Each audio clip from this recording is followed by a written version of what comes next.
Hi everybody, I'm Lisa Baudouin. Welcome to Lisa's Chat Room. Today is October 18th, 2025. It's a Saturday and it's actually really hot outside. It's 74 outside, which is good. It's nice. It's a great day to start this. Luckily, the weather's holding out for me and this video is going to be under the DIY House and Home playlist, and it's actually going to be a little series, and it's going to be called My Pergola 101, which technically it's not a pergola. Technically it's sort of a porch awning, but it just sounds better, Pergola 101. Sorry. So that's what I'm going to do for now, unless I find a catchier title for it. But basically I am going to be building a little roof type structure over my back porch, and I have a 8x12 slab out there. So I want to build something. I did have something cobbled together for the past few years, but it's not very safe, and it's not under, it wasn't zoned or anything like that. So I want to build something that's permanent, that I actually have a roof, and that I can actually sit out there and enjoy it whatever weather there is. But before I begin, I have to disclose this video is for entertainment purposes only. I'm not an expert in anything, and that is so important for you to hear in every single video when you are not listening to an expert, right? Really, truly. I'm going to get into that in just a minute. But anything I share with you, if you try it, use it, or buy it, you do so at your own risk and peril. Also, too, I'm not affiliated, endorsed, or reimbursed by any company or product that I talk about in my videos. And then finally, if you get something from this video, please give it a like, subscribe, share with friends and family, drop the comment below because I do vet and read every single one. And then also to click the notification bell, ding ding. Now I'm going to put this video out raw, and I'm actually going to put them all out raw. And then eventually I'll pull them all together and make a nice little video and stick it out there. But for now, you just listen to what I say, because I've learned a lot in the past year about this. And I want you to learn from my mistakes and also to think about what I'm saying. One of the most important things I think I'm going to share, again, I'm not an expert. And oftentimes what I was doing was I was going out and watching people who weren't experts. And even if they were experts, that doesn't matter. What matters is that when I went to get the permit, that's what matters. What my city says I have to do when it comes to putting any kind of structure on my in my backyard or wherever. Okay, so as a caveat to that, I had to pay $80 for my permit, which is pretty upsetting. And honestly, I guess the price is going up. I'm kind of upset because I am being so guarded, and that's good. I'm fine with that part. I'm not upset about being overseen by when I'm building a structure, because there's a couple reasons why. First of all, I might build it wrong. For example, when you go to buy some of the products that I have to buy, they'll tell you the suggestions of some of the bolts and nuts and screws and nails and things that you are to use, but they're not what I'm to use. My city asked me to do something differently. So there's another hiccup. It's like I went out and I bought all this stuff. I have to return it because I bought the wrong stuff. So there's that, right? And part of that is because we want to make sure, especially this structure, is structurally sound. So for example, I don't want it to fall down in a couple of years. It needs to last for, how long will it last? Probably about a decade, maybe 15 years, because it is wood. It will go bad even if it's pressure treated. I am painting it, so it might last a little longer. Personally, I think that's what happens, but again, I'm not an expert. So anyway, point is I had to get this permit, and I'm fine with that. What I'm not fine with was, recently I've been getting up in front of the city council and talking about these kids that drowned in the lake, and I'm not really representing their parents or their families. I'm actually representing the kids. That's what I'm representing. When I do my videos on child abuse and suggesting people to make a parenting playbook, I'm actually representing children that have been abused. That's how I see it anyway. And I'll have people say, well, who are you to do this? Well, I was abused, so I think I have expert opinion in it. However, I'm still not an expert, and I do suggest that you go out and you look for expert information.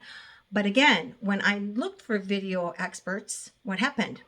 They're telling me something, but that might not be what my city has in line for when I'm creating this project. Why I'm tying this all in together is because that guy over here that sanded down his garage, he literally got done. Sorry, I got an alarm going on here. He literally got done this summer. It's taken him that long. And the sad part about it is even when he was warned that he is probably causing a potential health hazard, even when the DHS said, yes, there's definitely lead in that paint, even when I went and had got the testers and the testers tested for lead, even when I had it professionally tested and there were trace amounts of lead, which that's understandable because now it's sawdust all over my yard and I'm just taking pieces of it, and collecting it on paper towel. Even then, this man thought it was funny. We got into an argument, and actually I almost was arrested. Why? Because the laws protect him and not me. There is no law against somebody sanding down their property at all. Yet, had he been a contractor, he would have had to have a permit. He would have had to use HEPA system. He would have had to protect not just himself, but me and the whole neighborhood. And that's the whole point. It wasn't just about me that it's upsetting. Well, first of all, I can't have my grandkids over because I understand what lead does to kids' brains. You have calcium receptors in your brain. Long story short, you have calcium receptors in your brain, and lead gets in there and blocks those receptors. And those receptors are also for creating cognitive function. There's a protein, BDNF. Anyway, it's a long, kind of drawn out story, but the point is it's hazardous. And he was warned and he didn't care. And that's what really upset me. Not, oh, I'm so sorry. And, the thing is when people, and actually I had somebody call me a troublemaker the other day, and I'm like, fuck you. Fuck you. I am a troublemaker. When you disrespect me, I'm going to be a troublemaker. And I'm going to try to stay within the law, of course. But you know what? I have a right to live too, right? So anyway, point is, I know I'm getting off the beaten path, but I want to bring this up because this is a situation where I'm still very upset about it. Luckily, an asbestos expert came here and told me what to do. Spray down the grass with some plant-based dish soap, just a little bit, so all those metals would be attracted to it and eventually go down into the ground. And he said, spray everything. Spray your whole house, everything, except for your car. Don't spray your car with soap, okay? And leave it on there. But just, lightly spray it. And, like your windows and whatnot, you can patch off. But point is I sprayed everything. And then I resprayed it, I cleaned it, and then I sprayed it again, especially the grass and the fence. I sprayed outside and made sure there was some dish soap on there, plant-based, and then the rains take it down. So that really did help, and I saw the difference because his garage is like a yellowish color. So I could see yellow dust all over my house. It was everywhere. And it was this horrible burnt taste in my mouth for 2 years. Can you imagine? Try to live under that situation, and everybody's saying I'm an awful person, I'm a bad guy. I literally had somebody from the city call me a crazy, they go, there's the crazy lady, because they were involved in this. And I'm like, you were supposed to protect me. You were supposed to tell me how to change this law, and they didn't. And I'm not going to say their names because I am actually a pretty kind person. But I did tell them next year, before the spring, I'm getting in front of that common council and I'm going to ask them to change it so that any homeowner that is sanding down their house is required to have a permit and also to have HEPA system, because that home is from 1959, I think. And it doesn't matter. Even the DHS guy said, doesn't matter. It is older than the 70s. It has lead. That paint has lead. And he may think it's just a trifle amount. And he even said, I guess, to somebody, he said, well, there's no lead in this paint. What a dip. We're talking about the paint from the 50s. But even if you look at the back of a paint can, what does it say? Toxic. Don't breathe it in. Don't swallow it. And yet he was forcing me to do it. And because he got away with it, it was like he was getting off on it. He literally was like, I don't know. He was just, there was a point where we got into an argument. The cops were called. I almost got pulled away because he's protected, I'm not. And you know what he said to me? I'm going to tell you what he said to me because I am so sick of people treating me so badly. He said, you better go in the house and get on your medications. You better get some more medications. He keeps saying that to me every time he sees me. I am mentally ill, you asshole. But that has nothing to do with mental issues. Anybody would react the way I am. And the problem is the other thing I was told, and I'm going to say this, other people said if there was a man living here, he'd have never done that. So I don't know, but I don't need a man to protect me. And oftentimes I will try to share with people, how you feel about it. And oftentimes I do that. And I'm going to be writing a book, a really cool book. This will be my third one. It'll be my final one. But All right, getting back to the porch, because you're like, oh, you're going on. But I want you to understand me. And I want you to understand the situations I'm in. And then I just persevere. I just try to ride over it. I try to ride over it. Eventually, someday, that guy will get his. He probably end up with cancer because of all the crap he breathed in. And the sad thing about it is, do I want him to die? No, not really. I mean, there's a part of me that's pissed, of course. But I'm a Christian person and I try very hard not to feel that way. And it's really hard not to feel that way when someone does something so wicked. And I think it's quite evil. Anyway, getting back to the porch, and maybe I'll take this out in the final one, but I'm leaving it in for now. Getting back to the porch, what I want to say about the permit. You know, I used to be very against them, and some of them I think is ridiculous. I think they now have a permit. You need to get a permit if you change out your faucet, and I think that's sort of ridiculous. However, I think the reason has happened is because there's been so many issues with people who change out their faucet. They don't know what they're doing, and they cause major damage. Maybe, I don't know. I know that I can probably do it properly. I didn't have to change out my faucets. Thank goodness they were here, and I just put in a new bearing in my kitchen sink. So point is getting through to this. Now they've changed it. The laws are such. You should abide your laws. And, you know, part of that is, where do you find out? Well, contact your city. Go on your city's website. Look for municipal codes and whatnot, and just scan through them, especially on a topic that's, I don't know, towards you, something you're interested in. Find out what the laws are. And that's what I've been doing lately with the Common Council, because I got up and spoke about those kids that drowned. And when I do that, I don't know if I mentioned, when I do my advocacy is not really for the survivors of the families. As much as I love them and I care about them and I talk to them, I talk to one mother all the time. We become friends. And I'm just so sad for her. And I make suggestions to her on things she can do to try to help her through this horrible tragedy of losing her son to him drowning. It's just horrible. But as much as I advocate for them, I'm actually an advocate for the children who drowned. That's how I see it. And like with child abuse, I'm advocating for the survivors of abuse. And also, too, in a way, I'm advocating for the children who will be abused or who are being abused right now, today. And, you know, just creating that awareness, and then suggesting that you make parenting playbooks. Because if you ever read the child maltreatment reports, you're going to find out that most of the time it's parents who abuse their kids. Yes, there are strangers, of course, and you've got to, you know, have stranger danger and whatnot, but oftentimes it can be the parents. So go read those reports and you're going to be surprised, because it opened my eyes. And my thinking is, I know my parents didn't want to hurt me. I know I wish I would have been a better parent. I wish someone would have told me this when I was younger and prepared me, and I had no preparation for nothing. So, all right, getting back to the pergola. And I'm going to call it a pergola. It's actually a porch.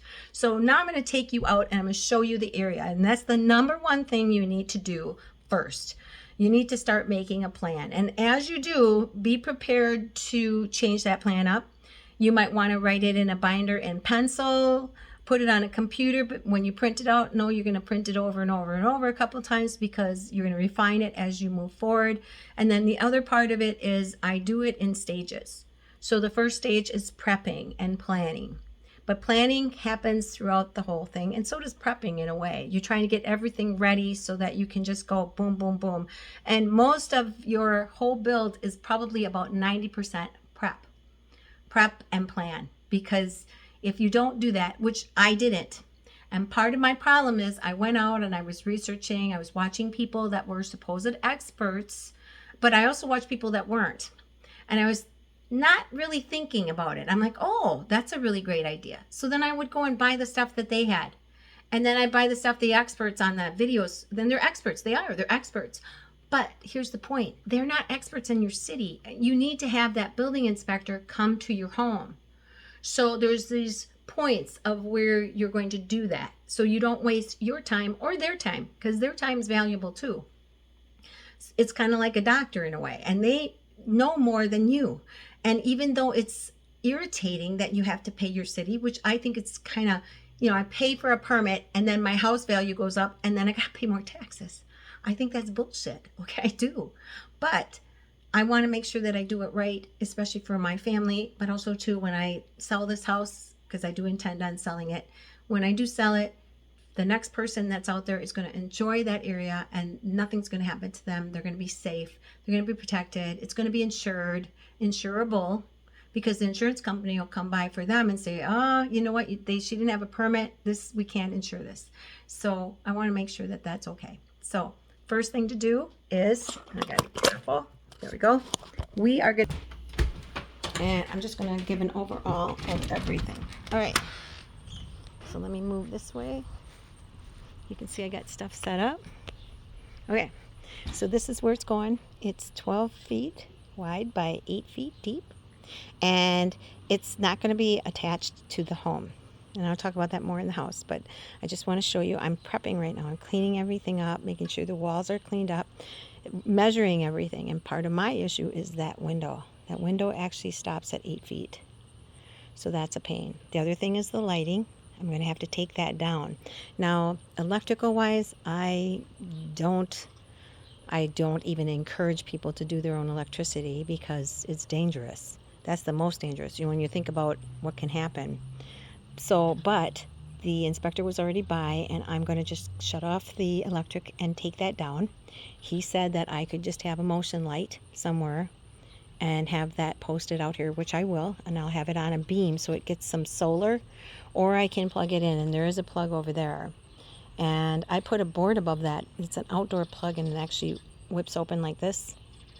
And I just put a board above it so that it protects it from snow and whatnot in the wintertime or rain. So anyway, point is mine is not going to be attached to the house. So when we go in the house, we'll talk about it, but I'm going to have posts, 4x4 posts. They have to be attached to the cement. They'll be in the back, and there'll be a beam. Now, usually you call this a ledger board, but there's going to be a beam, and it's going to be 2 beams together. They're 2x6x12s. They'll be together. They'll be attached to the post. So the posts will run to about here, and then the beam will sit on top. The 2 beams, 2x6x12s, will sit this way, oblong. Right? Then there'll be the same thing here, only lower. Same exact thing. And then the rafters will come this way. I have to use certain holders for those rafters, and I'll show you in a minute. Also 2 screws. It's very important because sometimes when you're going to the manufacturer, you go to Home Depot, Menards, whatever, they will suggest something for your joist anglers and things like that, and it's might not be the right size. So I'm going to talk about that in a minute too. But basically, I just wanted to show you this. I've got my horse set up. I've got paints. I'm painting it black prior to putting it up. I just find it easier, and I don't want to paint the hardware. So I just want it nice and clean. And then eventually, I will finish it off. So it's step by step. So cleaning and prepping and measuring and planning, researching, making a plan on paper. That's step 1. Step 2, approaching the permit office, getting your permits, and supplying the permit officer with your plans is step 2. But part of that also too is having them come out to your home to take a look to make sure your plans match up with your property, and also too all the hardware that you need, all the screws that you need, because I almost made a fatal mistake thinking, oh, this is good, this is okay, and it wasn't. So making sure that I had that permit officer out here prior to even buying anything, that's what I should have done. And I didn't. That was my mistake. So, but that is actually part B of your plan, right? So, and then making sure everything's nice and cleaned and ready to go. Okay. All right. Now what I'm going to do is I am going to show you, try to do this, and I'm just sticking this on here. There we go. Let me open this up. There we go. Okay. Let me see if I can reach this light. There. All right. Hold on 1 second. Gotta shut my back door. Okay. So here's my overall plan. Let me see if I can move this back. There we go. And my light above makes it glary. So this is my overall plan. So the first thing I would suggest you do is, first of all, you got to have an overall plan and also to a spreadsheet. Now, you don't have to do it on the computer. You could do it by hand. And if you do write on it, use a pencil because you're going to change it up. I have my pencil and I have my little handy dandy eraser that I talk about in Therapies for a Better Me 101. That's what I use. So I was watching, and here's what I'm talking about. I was watching this person who even said, I'm not an expert at this, but I'm going to have a little shed overhang for wood or whatever it was. Now this I put in there, and I put this in there, just trying to get an idea of how I wanted it to look. And I watched him go all the way through, and it wasn't bad, but it wasn't professional, and he said things that were wrong. Okay. And then I watched an expert, and his was better, but again, it might not be what your city dictates as far as the hardware, as far as, the spread out. These are supposed to be, like, for example, the city has to, for me, I have to have them 16 inch. They have to be 16 inch, each one. So, I don't know how wide his is. Is this 16 inch? I'm not sure. And then also too, he has what's called a ledger board. So he screwed this right to his structure. And then me, I'm not doing that. I have a back beam, and that back beam is going to be two 2x6 by 12s. And I have a front beam, and that's going to be two 2x6 by 12s, and they're going to be the same exact way. And then eventually, once I get them up, then I'm going to create supports right in the middle. Because it's so long, I have to have some type of support. So I'll be making that as well. I'm going to put up a 2x4 for now, and then I'm going to find out if I can just use two 2x4s and do the same exact thing. Now, because I don't have it attached to the house as a ledger board, and I just have it as beams, I have to cement the beams into the cement, or I have to screw the beams into the cement, which that's actually the scariest part for me. I'm scared, and I don't know why. When you do that, you use what's called a hammer drill. It's really not a big deal. I mean, I've done lots of drilling in my life, but for some reason, I'm worried about this. And what I did was I did buy the beam anchors. They have the supplies. They even have the drill bit that I need, because you need a special drill bit to drill into cement. To be honest, that's probably going to be the easiest thing, even though I'm stressed over it. I don't know why. So the hardest thing is setting this all up and getting everything the way it's actually supposed to be, and also to not taking the advice of people that don't know what they're talking about, or they kind of know, they made it, and then, hey, they put a video out there, and everybody follows them. And actually, I was seeing that there were people that's like, thank you. I did this one older lady, she's like, I'm 62 or something like that, and I made mine based on this. Thank you so much. But the thing is he did something wrong. And one of the things is, and I don't know if he talked about the 16 inch, but I know he definitely did something wrong when it came to when he attached these. And I'm going to show you today. So, but let me get through this. So here I'm just telling you, I'm not an expert. You have to do this at your own risk. Contact your city's building inspector, get the details, apply and pay for your permit, have it approved, go step by step and get approval for each step. So in other words, when you're done with a certain part of it, you have that building inspector come out and check it every single time. Because if you get done and say you did the first phase and that phase was wrong, you got to tear that whole thing apart. So it's best to go step by step, and you can call them phases. That's actually a good word. So phase one. So phase one is just getting the dimensions of the wall and trying to figure out how this is going to sit in my backyard visually. So here what I did was I actually took and cut a picture from his video and put this here, trying to figure out how this works, because I had no clue. And then just working with my building inspector and saying, okay, what is this? And then finding out what these are called. So when it's attached, it's a ledger board. When it isn't, it's just a beam. So I got the back beam and the front beam. Now I think only has one beam. We'll check as we go. But technically, this is wrong because there's load. Now the thing is his isn't as big as mine. Also, too, his is pretty small compared to mine. Mine is 12 feet, and it's actually probably, if we looked at it, it's probably like this in comparison to his.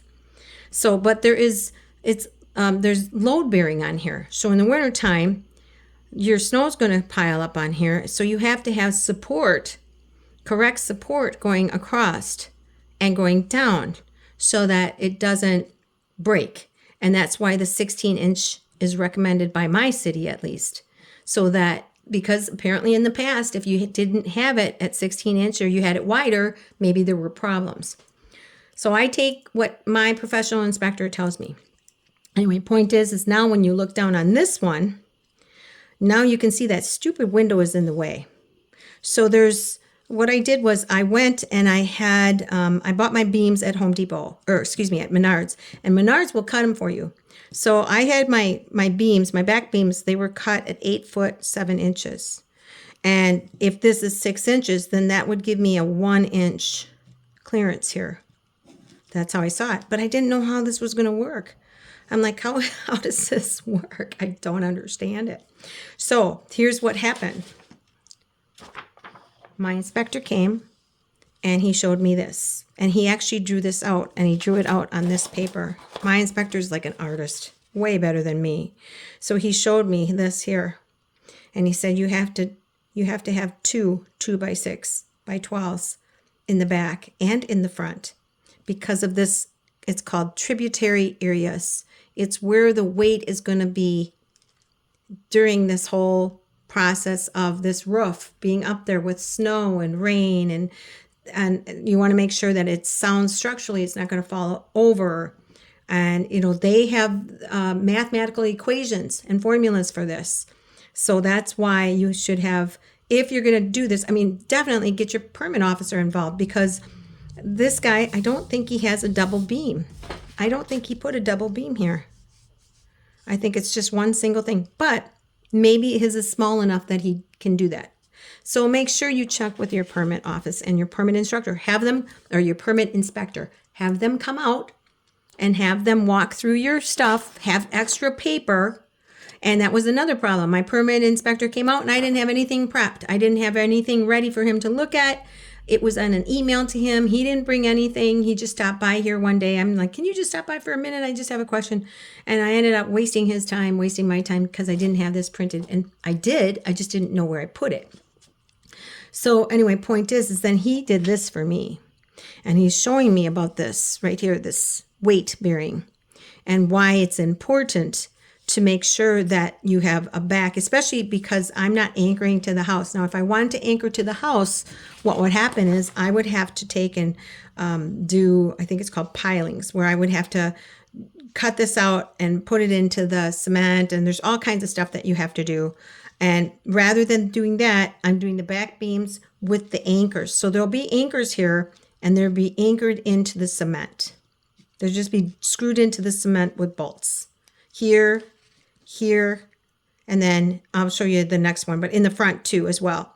These ones, I don't think I have to do that. I asked him, I think he said no, but I'm going to double check, because I told him what I'll do is once I get this up, I'm going to have him come out and check it out. I want to get this up. And I might put a joist or two up just so he can see it. So then I'm not wasting his time. That's phase 2 though, for me. But just so he can come out and check, or she. I have a he. So anyway, point is he's showing me this, and he's saying it's 16 inches.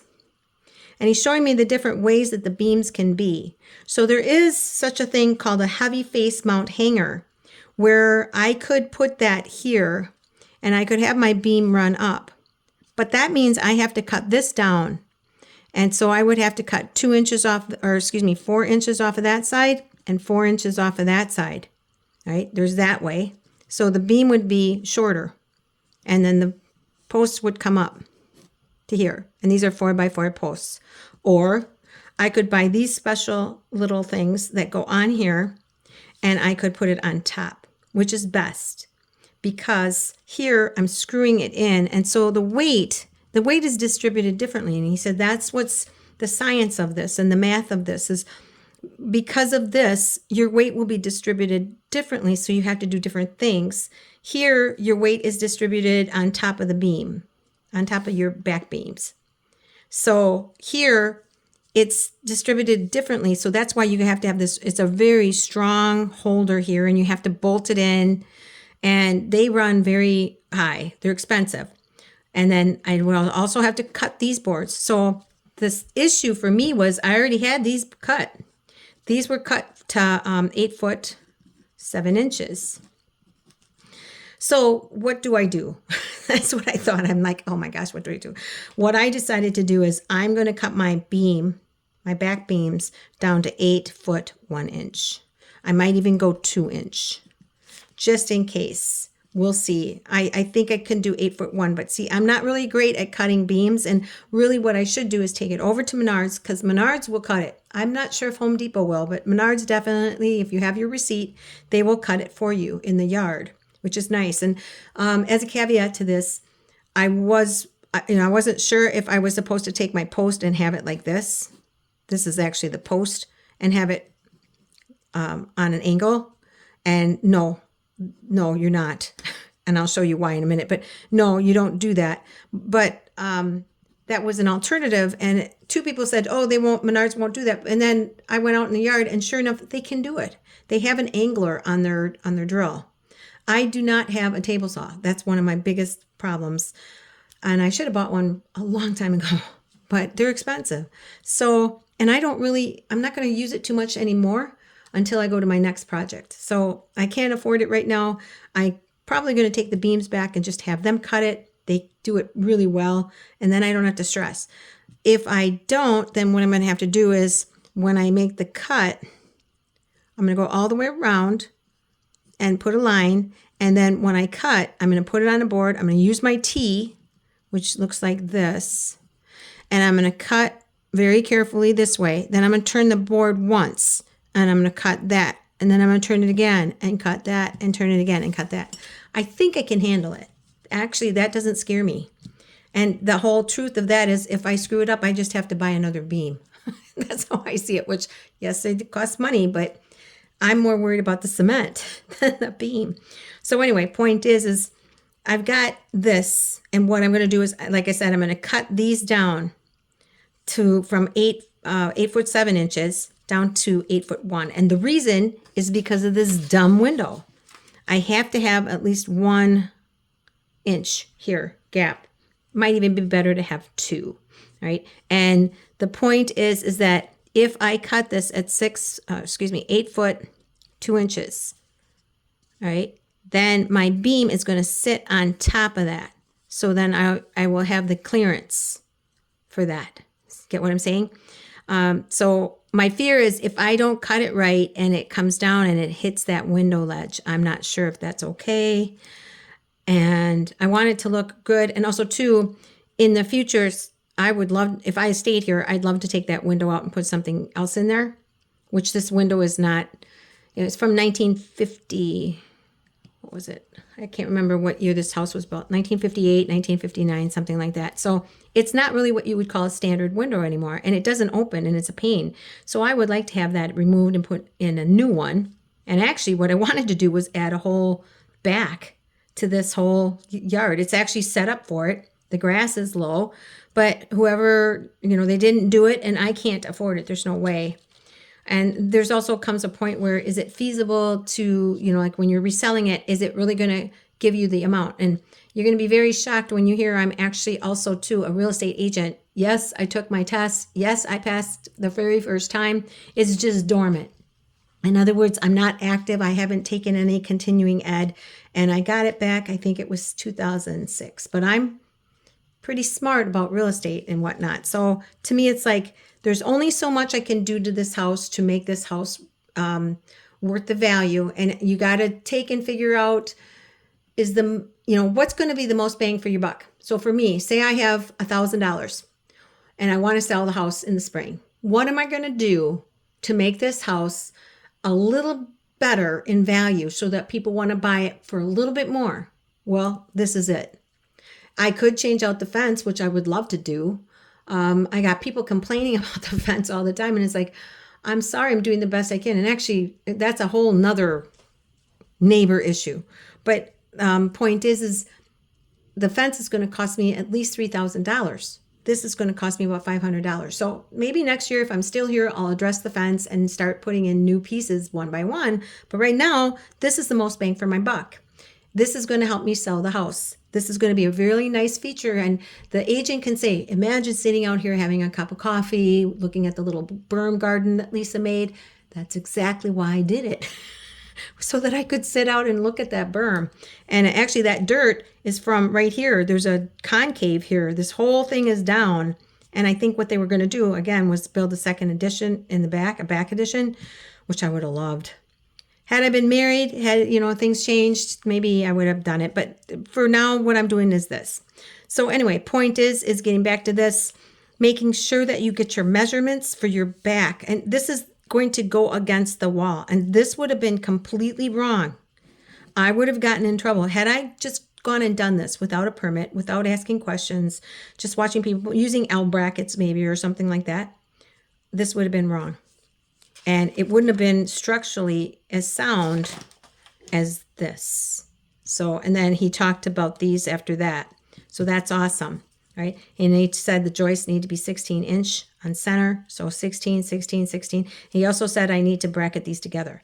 Now, a question's going to come up, and that is, this is 2 inches and this is 2 inches. So that makes 4 inches.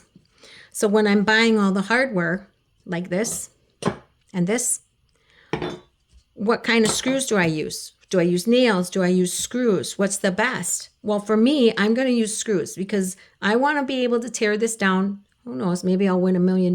Maybe I'll make $1 million. Who knows? Maybe, who knows what's going to happen? Maybe a second edition or a back edition can go on. I want to be able to take this down easily.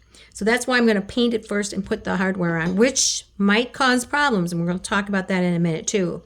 But point is how deep do these screws have to be?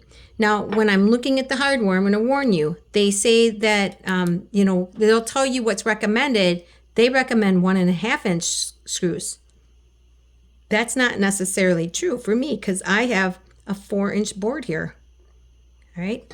So it all depends. And really the best person to answer that question is your permit inspector, permit officer, whatever you want to call it. All right. So moving forward, now the next thing, before I get to this, the next thing is to look at the front beam. And so this is the back beam. It's 2 by 6 by 12, and there's 2 of them sandwiched together. And what I did was I wrote, it might be hard to see, but I wrote the footage, then I wrote it in inches. It's really a good idea to do that and double check your numbers. Make sure, measure the beams. They're 144 inches across before you cut them. Whatever you measure, because this is what I measured. Is it right? As far as I know, this is right. All right. I've got 2 by, but I might have to cut them down because Menards, what happens is when you buy raw wood, it might not be exactly what you think it's going to be. Like over here, when I flip this a little bit, that wall right there, I bought the boards for that wall. They were not the same, and they were supposed to be, but they weren't. So don't ever think that when you buy something, it's exactly what you need it to be. So I'll double check that, and if I have to, that I can cut pretty well. The 2 by, these ones I'd have no problem cutting. I have a 7-inch, I have 2 7-inch drills, or 2 7-inch saws, no problem, easy peasy. I use what's called a triangle. Looks like this. And then what I do is make sure you have it on there and make sure that you put it on with locks. I can't think what they're called, grips, because it can, as you're doing the sawing, it can jump. I've had that happen. So you can do that. They also have these guides, and I have my guide too if I need to use that. But I think I could handle cutting these down, but I'm not going to. I don't think I need to. I think they're the right size. I've checked them. And then here, this I'm going to have, this is, this one I've got currently right now, I have these beams at 8 foot 7 inches. And see what happened was I thought this was going to go in the back and it would have just sat like this. But now I have to have them down. So I'm going to have them down to 8 foot. It's either going to be 1 inch or 2 inch. All right. And then the next thing is to look at the front. I'm going to do the same exact thing, except these beams are already pre-cut and they are 6 foot 7 inch. Now, why did I do that? Well, only because there's a professional guy working over at Menards, and this is what he told me. But again, ask your permit officer if that is okay, if that is acceptable, because it's going to create a pitch. And it all depends on your pitch, is going to depend on where that load-bearing part of this tributary area is going to be, right? So that's what you got to check out. Now here is the hardware for these post braces, and they're 4 inches by 4 inches, and then they sit up here and they're angled. So that's good, because then when you put your rafter, your joist angles for your rafters on, they don't get in the way. But I want to talk about that a little bit later, about your this and this. So just hold on. All right. So here's the thing. You got to figure out what bolts you're going to use, if you're going to use nails, bolts, screws, whatever. Now they recommend, if you go down a little bit on this page where I looked at these are from Home Depot. They recommend a certain installation with this nails or these screws. But when you pull up these screws, these are the 1.5 inch screws, and that's what I'm talking about. When you pull the screws up, you get the 1.5 inch. But I think I need the 2.5 inch. So what I'm going to do, because the inspector was here just yesterday and I forgot to ask him. I'm like, oh my gosh, I'm going to ask him, because I am almost dead certain I need at least 2.5, because this is going to be 4 inch deep. So I'm going to have to need maybe even 3 inch or 3.5 inch. I would think that would make more sense than the 1.5, obviously. So it's either going to be 2.5 or 3.5. And to me, just looking at it now, thinking, and you're probably like, duh, I'm going to need at least 3 inch to screw these boards together. And what he said was, he drew this picture, and he said, you know, these don't have to exactly be 16 inch, but you want to make sure that you have them spaced, and you want to make sure you have one on the top, one on the bottom, one on the top, one on the bottom. So I made my little diagram right here, so I make sure that I put the screws in the right way. And then the other question I have for him is, how far up, how far down? And I'm going to write on here, because I'm going to talk to him on the phone. And since he's already been out, I can just ask those questions, because he's already seen these plans. So he'll be able to answer that. But I need to know how far up, how far down, and how far deep. Okay. So that's that. And then this is that part. Okay. So once I get all those questions answered, I can start to work on this, because I pretty much have all the hardware except for the bolts, the screws. And these are just basically a special screw that I'm going to have to use a ratchet for. And I have the ratchets downstairs. So I'll talk about that when we get to that part in another video. All right. Next step, just seeing the overall plan. Here's the rafters. Now these rafters have to be attached, and some people just attach it right to the wood. I'm using these, and actually these are the wrong size. These are the right size. So you see how easy it is to screw up. This is for a 2x6, I think, and this is for a 2x4. And so I asked him if these were okay, and he said yes. So I'm going to be using these. Now again, here, all right, let me look to see. Here, I want to show you this. All right, so this man, this is the first guy watch, and I'm not going to give you any links to these guys, because I really encourage you instead to go to a permit officer and talk to them. So, but this guy, here's his ledger board, and he's adding these there. And then the question is, where do you add them? Do you add them on the bottom or in the mid? Because here in this picture, if I blew it up, it shows it's kind of like middle. So if this was my piece of wood, it would be like there. But do I add it down here? Where do I put him? Now this man, he seems to be pretty adept, and he said put him here. Okay. And then my building inspector also, when I look at the picture of where he's got his right here, he's got it at the bottom. So that's where I'm going to put them at the bottom. And again, remember, I'm going to have them come out and check it before I go any further. Before I put the roof on, I'm going to, or the side beams, I call them the roof beams. Before I put them on, I'm going to make sure that this is checked so that it's in the right spot. But anyway, point is, this man is talking about the different types of nails and screws you can use and which ones you can use. Like if there's cement behind here, of course you would use like a 1.5. But again, check with your permit officer. This guy, I don't think he says anything, and I think he's using decking screws. So, you know, that's again, and this is the guy that everybody says, oh, thank you so much for sharing this with me. Now there's this other part. So, but first, before I get to that part of what he does next, here again, I did my research and I'm looking up this information, and in this information, it tells me the details. Again, you know, install with either these nails or these screws. And again, when I look up the screws, these are 1.5 inch screws. So am I to use the 1.5 inch screws? I doubt it. I think for this, I'm going to have to use at least a 2.5 inch screw, maybe more. So again, how big? So I'm going to write that right there. So when the inspector calls, I can ask that question, boom, boom, boom, and I'm done. All right.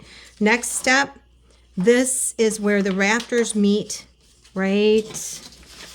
Let me grab it. I think it flew on the floor. It is. Okay. Right here, where the rafters are hooked up on the other side, that's what these are for. That's what these are for. And this is what it looks like, okay? So this is what was disconcerting. When my inspector was over here, he showed me how to put it up. And this guy, if you notice, he's got it like this, okay? So it's just kind of riding on there. And my inspector said that is, let me get this in there, make sure. This guy is showing, and this is a picture from his video, by the way. And you can see these legs, whatever you want to call them, they're sticking inward. My inspector said, absolutely not. You put this over your beam so that rides on the beam. And I'm trying to see if there's anything he drew. I don't think he drew it on there. But he said, don't do it that way. He said, you must have it on. So what happened is, say this is the wood, the beam, you'd put it this way, not that way. So make sure you check. And if I hadn't checked with my inspector, guess what I would have done? I would have done it that guy's way. So I wanted to make sure I tell you about this, because in case you don't even watch the next videos, at least you've seen it in here. So this is the problem. Now here, what I'm doing is I'm facing my backyard and I'm showing you what I got to do here. So I'm almost done for this video, because the rafters are easy. Actually, and the rafters will be the next step, putting them on, and I'll go through this again a little bit. I'll go through the beginning, but then I'll go through this a little bit more concentrated, and then I'll get to the roof too and just kind of prep for the roof. But basically, this is facing this. Now, this is the problem I found, and here's another question, because one of the issues is, okay, I put this up here. Where am I to put the little joist hanger? And that's what this is called, is a joist hanger, right? And this is called, what is this called? Hold on a second. I have it written somewhere. You'd think I'd know. No, I gotta look them up all the time. Like, what is this called? It is called, it's on here. It's a heavy duty, we're just gonna say hanger. I'm just gonna say hanger. I'll know more in the next video. This isn't it. This is not a connector screw. This is the screws that connect this. All right. And again, I wanted to mention, they say this is the recommended, you know, in the details. When you go on the website at Home Depot and you go down to the details, they'll say a recommendation, and you can click the link for either the nails or the screws. Again, this came up, the 1.5 inch, and I don't think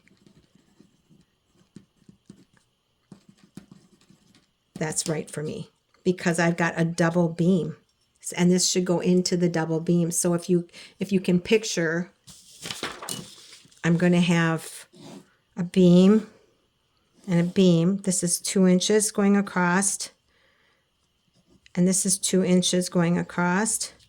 This is going to sit right here, okay, like that. The rafter is going to go in, get it over here, sorry. The rafter is going to go in like this. This is the front beam. The back beam's back over here, and the rafter is going to sit like this. So these screws, 1.5 inch, will only go in one beam. That would be kind of dumb, right? I think so. So I probably need a 3.5 inch. That's what I'm guessing. Now that I've done all this work, I'm going to guess 3.5 inch, and I'm going to talk about it in the next video. But make sure you check with your building inspector when they come out on what you need to do. Now, the final thing I want to talk about is, as I'm doing this, we've got 8 foot. This is 8 foot, right? But because there's an angle here, so this porch is 8 foot deep. As there's an angle here, I started thinking, oh, I need longer than 8 foot boards. So instead of ordering 2x4 by 8s, I ordered 2x4 by 10s for this. And to do the math for that, to find out how many I needed to have, I'm sorry, I'm kind of scattered here because now my papers are all out of. Okay, here's my math, and it's kind of hard to see, but I had to take the amount of inches, or the amount of feet, multiply that by the amount of inches. So 12 inches in a foot, correct? So if it's 6 foot 12, or 6 foot, then you take 6 times 12 plus whatever extra. So here it's 12 foot. So 12 times 12 is 144 inches. So I know this is 144 inches, correct? I really don't know where my other calculator is right now, but I'm going to just, I need to double check. Hold on. Okay, I do have my calculator. So I'm going to take, and I'm going to put 12 feet wide times 12 inches is 144. So that way I know how many inches, because he said 16 inches. So now I could just divide that by 16, and it's going to tell me the number of rafters I need. I need 9 rafters. So I need 1 centered, 1 over here, and 1 over here. Okay, and then I just fill them in, and then I just did that. Now here, you might not be able to see this, but I actually have like a little tape measure here. So I'm figuring things out, where they're going to go. So the final thing is, or the next couple things, and then I'm done. One, this is 10 foot. These are 10 foot boards. So they're going to go way over this. And I'm going to leave it like that for now, because I'm not sure how I want to finish this off. Personally, I don't want to leave it the way this man left it, because he's just using it as a shed. I'm using it as a sort of a porch. And so I want to have this finished. And these are going to be like this, these boards like that. So I know one thing I'm going to do is cut them, but I don't know where I'm going to cut them. And I need to talk to the building inspector when I get to that point, because I want them to come over. I want to have an overhang. That's that idea. And then one of the other ideas I had, which I talked about a little bit in the beginning, was I'd like to have a little gutter system here and maybe a little rain barrel. Maybe. I don't know. We'll see.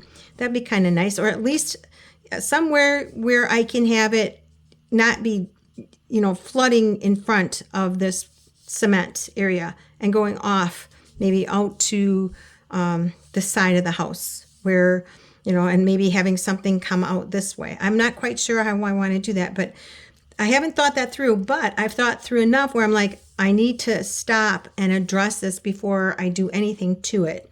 But I can't really do that until I see it up and see how it looks and do some more research on how to finish this off, okay? So there's that part. Now, the final thing I want to talk about is these. That's where I'm kind of stumped, because when you look at the front, it's going to look like this, okay? It's going to go like that. The back one's going to go like this. So this can't be all the way over, because this isn't going to be all the way over. This is going to have to be, this will be the edge of the beam, the edge of the post. Actually, the edge of the beam. This goes up on top of the beam. So this is going to be the edge of the beam. It's going to sit like this on that beam. And here's your, let's see if I can explain this. Hold on. Okay, I made this little illustration, which you probably can't see too well, but you'll get what I'm saying. So this is going to sit here. Okay, and here's the edge right there. The edge is right here to my, right here. Here, hold on. I've got this. Hold on. I'm definitely not as good as a drawer as my building inspector. He's really awesome. He's so good. But here's the posts. That's the back one. This is the front one. This is the front of it. Okay, that's just the bottom. So what I'm trying to say is this is going to connect, but it's got to come over. And so then this has got to come over. Because if I put this over here, right? Okay. And this is a consideration that you have to think about before you get started. And I want to talk to the building inspector, and I might even point him in the direction of this video and have him just watch this little blurb of it so he can see what I'm talking about. And he'll probably say, oh yeah, gotcha. So I probably have to have this over. I have to compensate for this part right here. I have to compensate for that. This can't be butted up to the edge of that board. Whatever, I think it's, this one will be on the, this one will be on the, they'll both be on the 2x6x12s. Sorry. The posts are underneath. So, sorry, I'm still back in the day of when I was going to have the post up. So anyway, point is this can't be at the very edge. It's got to be over. So this has got to be over. And you're probably like, yeah, I got it, Lisa, got it. Okay, so what does this tell you? And this is actually pretty long, but that's okay because I'm going to make probably 2 more. And then again, during the phases. And then I'm going to show you. All right, I had to run downstairs and I'm kind of discombobulated today. Okay, a couple more things, 2 more things. This is the spreadsheet I'm using to track everything because you're going to try to make, whatever order you put it like this. They give you a pick list. I'll talk about that next time. But this is what I did. And a lot of this stuff I don't need. Some of it I do. But it works really good. If you can't do a spreadsheet, just do it by hand on a sheet of paper with pencil. And then here I wanted to show you. Now this is my fence. This is the first schematic of my fence, trying to figure out what to do. And that was the one I showed the inspector when he came over. And actually, it's the same inspector. And he said I did an excellent job. And this is actually just the beginning. I have another photo, and I'll get it the next time. It actually brings you into it better. But just kind of looking at this is what I was doing with him outside, figuring this all out. And again, having just, this is what I call rough sketch. So you're going to have that rough. Here is my kitchen, and this actually is this is why I think, so here I'm working stuff out, okay, just kind of working it out. Here, I created this little thing, and here, this is kind of a visual based on what this is. And actually, this works better, to be honest, because this is white and dark and white, dark, so I just want to show you. Gotta be very careful with my phone. All right, so here it is. And this is why, let me shut the door, it's so bright. Which is nice, but not when you're doing this. Okay, so look at, this worked out absolutely perfectly. Here's my pantry, here's the shelves, here's the cupboard. Pantry, shelves, cupboard. When I first moved in, this wall was so bad. I don't know what was on it, but I had to bleach it. That's how bad it was. And then also too, the refrigerator was over there. And my son, he came up with the brainiac idea. I'm like, my gosh, that really made a difference in this kitchen. This kitchen is amazing. I love this kitchen. You feel so good when you're in this little kitchen. It's perfect. It's ergonomically set up, dynamically set up. It's really great to cook in here. It's easy to clean up. So, but it all started in stages. So the first stage was I built that little bookshelf, and it didn't have doors or anything. It was just white. And then I turned it gray, and I didn't put a back on it. I just painted the wall. But I just have stuff in here, cheese and things like that. It's a nice little pantry. It's an extra added convenience. And then I just have a little place for decor. And then this, I can't tell you how that saved me, because I have all my cookie sheets in there because it's nice and deep. I have all my cookie sheets in there. I have my cake pans in there. Anything extra that I need, instead of having to roam around down in there, it's right here. And then with the little buttons right here, little knobs, I can reach it because I'm really short. So, and I love the way I did it. Look at, see, I put on this, I just made this really nice design, and I actually did that with my backsplash. I did that with that wall over there. You know, it's so easy, and I just used grout. Just slapped it on, and it looks so pretty. It works nice, and what it does is it kind of makes it gives it a feature, but it doesn't shout in your face. It's very, very nice, very easy on your eyes. So, but that started off with just this idea. And it ended up, you know, just making these plans and saying, okay, what do I want to do? How do I want to do this? What are the dimensions? And once I got all the dimensions, then it was easy. And part of the problem here was I made the cupboard actually not that deep, because at first this was going to be where the stove is, because this is where the 50 amp service is. So, but what I'm going to do is I'm using a regular, this is just an easy plug-in oven. And actually, when I use the oven, I don't use anything else, just in case. I just run it on the 20 amp line. But eventually, if I do get the stove, what I'm going to do is I'm going to make sure that this is a 50 amp service going down into the circuit breaker. And that I will definitely hire an electrician. So anyway, getting back to your pergola, your roof porch, I hope that I've helped you with some of this information. I know it's a long video, but you know what? It's really worth it to listen to, because you don't want to make a mistake on this. This is going to probably run me, the whole porch is going to probably run about $500 to $600.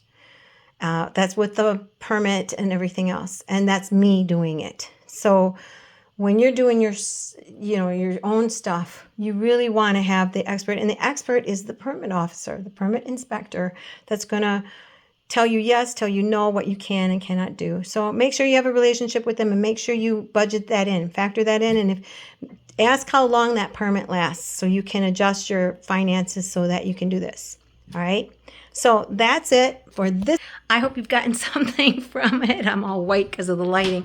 I hope you got something from it. Please make sure you like, subscribe, share with your friends and family. Drop that comment below. But most importantly, please make sure you stay safe, stay healthy, and I hope to see you back here in Lisa's chat room, which I will be making another video, I would say, about this in maybe a couple weeks, maybe a week. I'm not sure. All right. Take care.